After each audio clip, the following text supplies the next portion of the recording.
Hello students.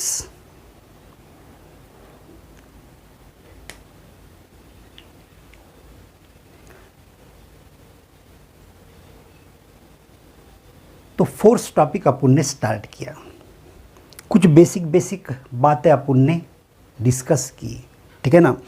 Force के दो types अपन ने लास्ट लेक्चर में डिस्कस किए बेटा, real force and pseudo force, ठीक है ना। Real force and pseudo force. अभी रियल फोर्स जो है इसके भी अपन अलग अलग टाइप्स यहाँ पे डिस्कस करेंगे। जैसे कि जनरल आइडिया बोलेंगे अपन, इसे बोलेंगे general idea about the gravitational force, electromagnetic force and nuclear force. Basically तीन forces, gravitational, electromagnetic and nuclear. Nuclear force में भी दो टाइप्स है, weak nuclear force, strong nuclear force. तो अब ग्रेविटेशनल फोर्स के बारे में आई थिंक आपको ज़्यादा कुछ बताने की ज़रूरत नहीं है।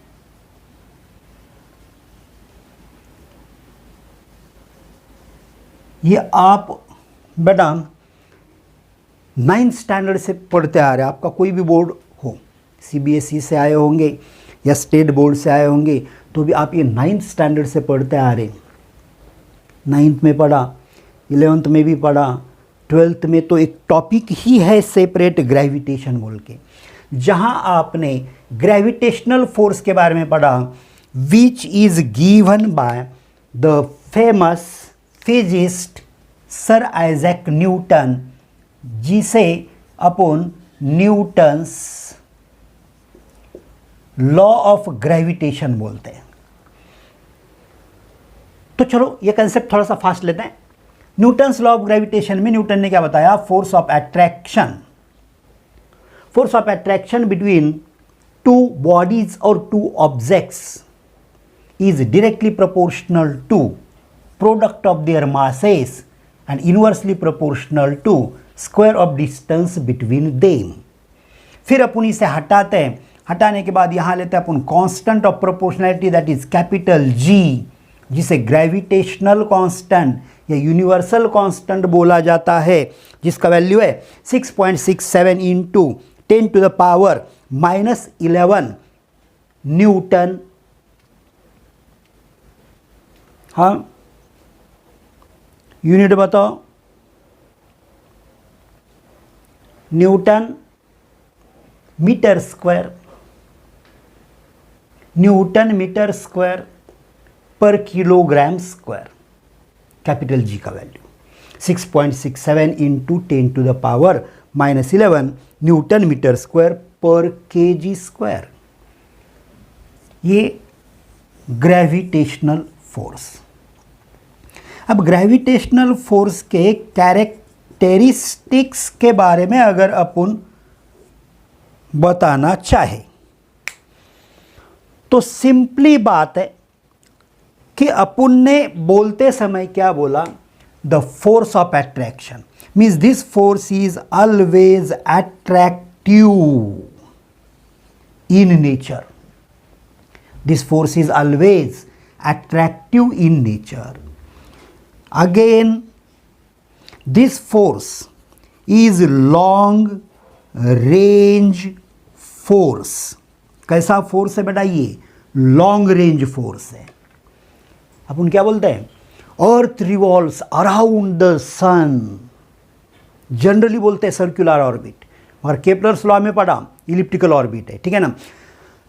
तो जनरली अपन एग्जांपल देते हैं, earth revolves around the sun in circular orbit and the necessary centripetal force is provided by the gravitational force of attraction between sun and earth।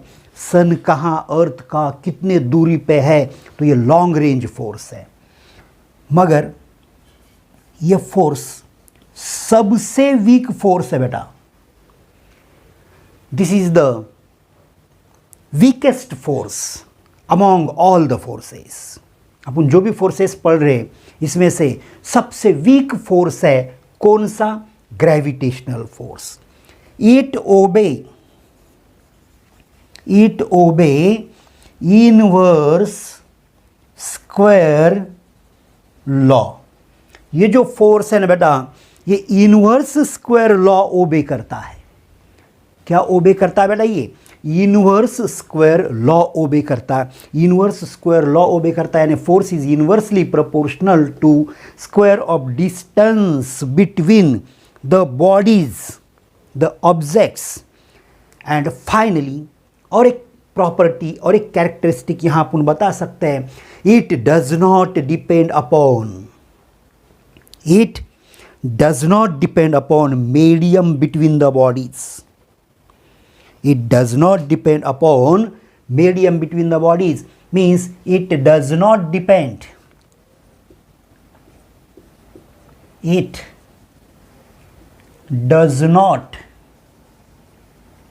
depend upon intervening medium। ये दो bodies आप कहाँ पे रखे, ये दो बॉडीज के बीच में मीडियम कौन सा है, इस पे ये फोर्स डिपेंड होता नहीं है। ये 5 कैरेक्टरिस्टिक्स ध्यान में रखना। और एग्जाम्पल्स तो अपने पास है ही, और वो एग्जाम्पल्स अभी अपन ने एक एग्जाम्पल दिया, इससे पहले भी अपन ने एक एग्जाम्पल दिया था, moon revolves around the earth. और एक आधा एग्जाम्पल देना चाहिए, electrons revolve around the nucleus in circular orbit. The necessary centripetal force is given by the electrostatic force of attraction. बेटा कौन सा force? Electrostatic force of attraction. ये electrostatic force जो है ना बेटा, कूलम ने बताया, किसने बताया? कूलम ने। इलेक्ट्रोस्टैटिक फोर्स ये अट्रैक्टिव नेचर का है या तो ये रिपल्सिव नेचर का है ना। अपन ने इलेक्ट्रिसिटी टॉपिक में इलेक्ट्रोस्टैटिक्स टॉपिक डिस्कस किया, वो टॉपिक में अपन ने ये फोर्स डिस्कस किया था, याद है? F is equal to 1/4πε0 K Q1 Q2/r²। Q1 Q2 क्या है? चार्जेस। अगर दोनों पॉजिटिव है या दोनों निगेटिव है तो फोर्स होगा रिपल्सिव। एक पॉजिटिव एक निगेटिव है तो फोर्स होगा अट्रैक्टिव। अब ये भी फोर्स, इलेक्ट्रोस्टैटिक फोर्स भी क्या ओबे करता है? Inverse square law. अब देखो, दो चार्जेस के बीच में फोर्स रहेगा और ये दो चार्जेस अगर मोशन में है तो ये मैग्नेटिक फील्ड प्रोड्यूस करेंगे। क्या प्रोड्यूस करेंगे? मैग्नेटिक फील्ड, यानी मैग्नेटिक फोर्स वहां पे रहेगा।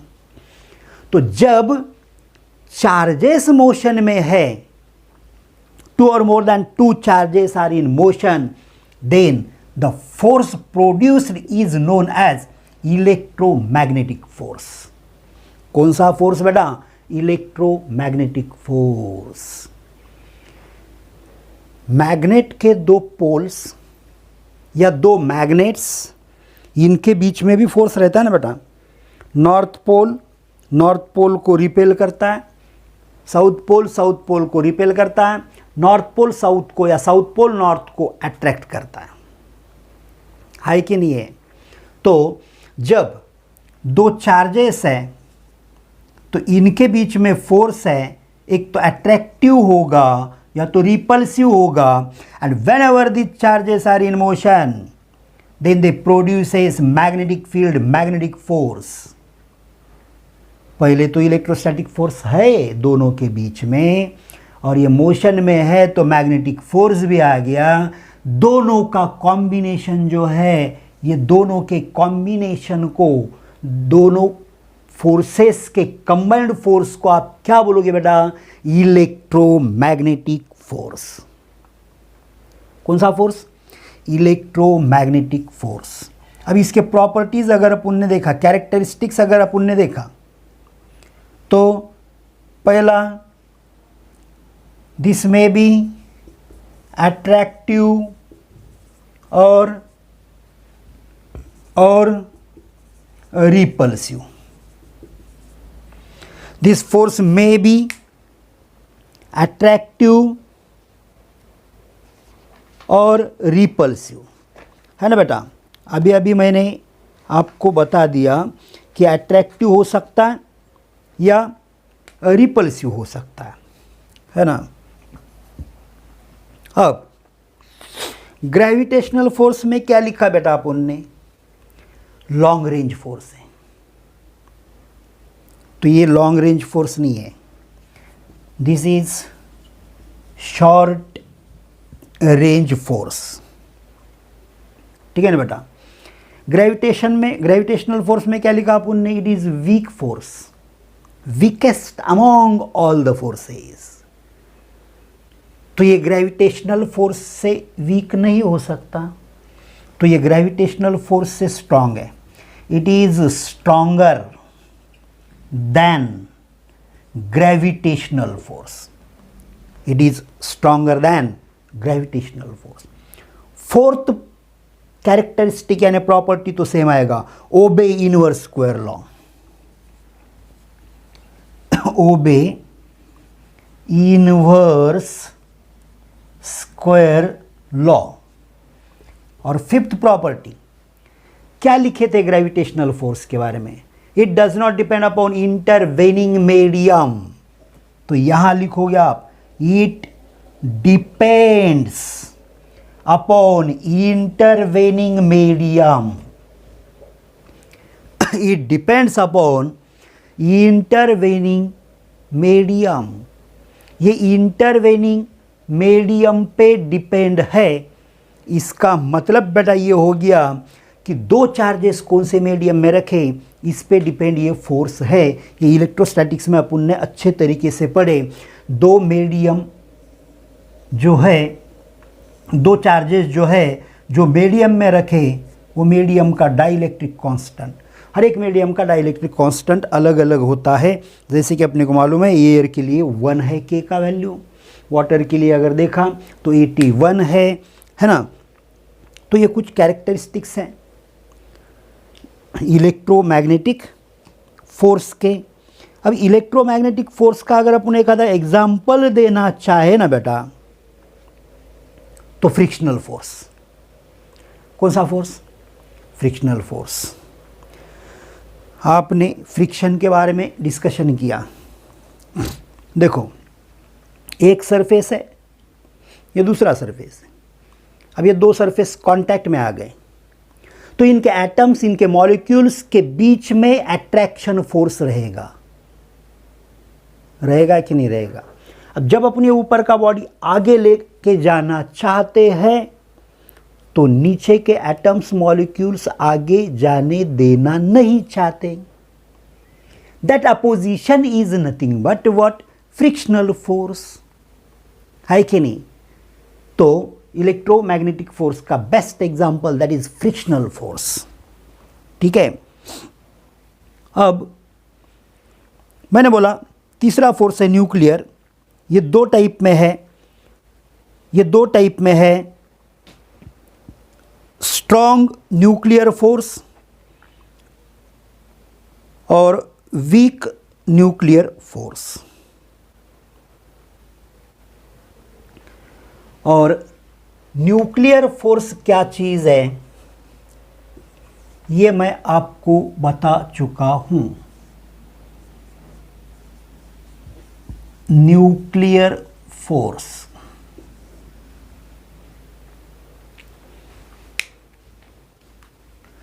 the force which binds protons and neutrons in the nucleus is known as nuclear force. इसमें दो types, strong nuclear force and बेटा वीक न्यूक्लियर फोर्स. अब ये स्ट्रॉन्ग न्यूक्लियर फोर्स जो है इसके कुछ कैरेक्टरिस्टिक्स अपन यहाँ पे डिस्कस करेंगे। अब इसका नाम ही बताता है बेटा, इसका नाम ही बताता है कि ये स्ट्रांग है। It means it is strongest force in nature. Nature में जितने भी फोर्सेस है ना बेटा, वो फोर्सेस के कंपैरिजन में ये फोर्स स्ट्रांगेस्ट फोर्स है। This force is strongest force in the nature. और ये फोर्स है ना बेटा, ये शॉर्ट रेंज फोर्स है, शॉर्ट रेंज फोर्स है और अट्रैक्टिव नेचर का है। इसका रेंज है near about 10 to the power -14 metre. 10 to the power what? -14 metre.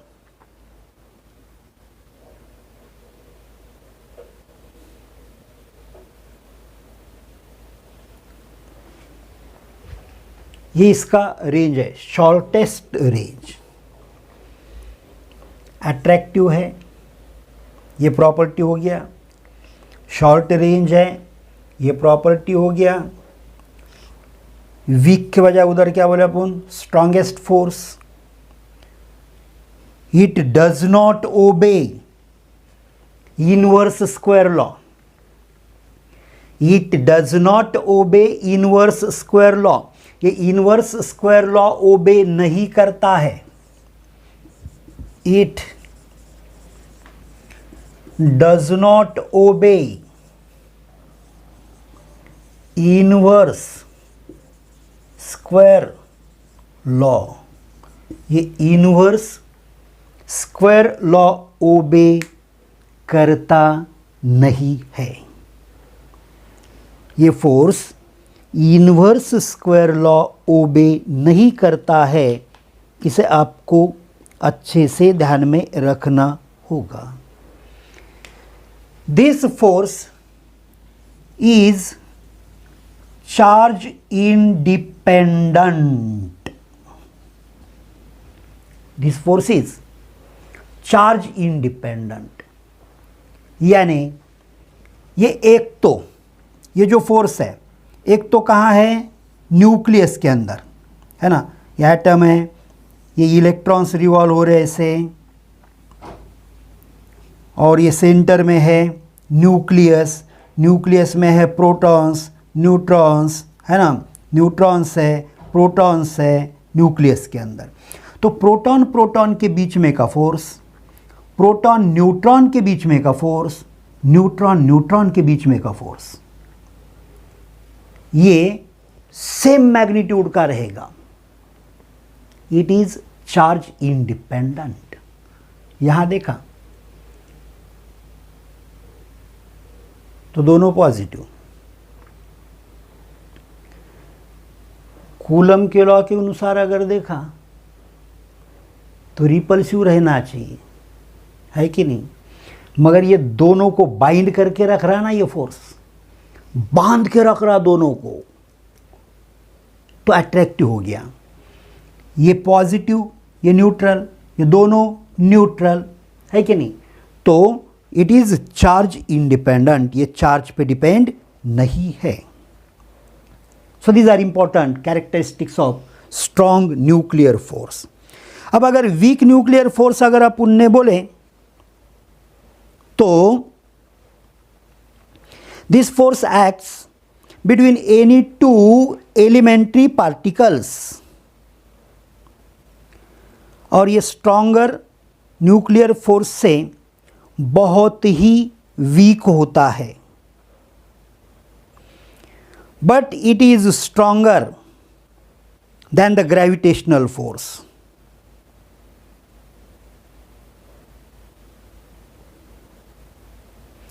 और इसका जो रेंज है ना वीक न्यूक्लियर फोर्स का, it is near about the size of nucleus. It is near about what? Size of nucleus. तो ये real forces है जितने भी अपन डिस्कस किए, ये बेटा कौन से फोर्सेस हैं? Real forces. अब बेटा अपन नेक्स्ट लेक्चर में डिस्कस करेंगे law of conservation of momentum. Momentum का मतलब लीनियर मोमेंटम।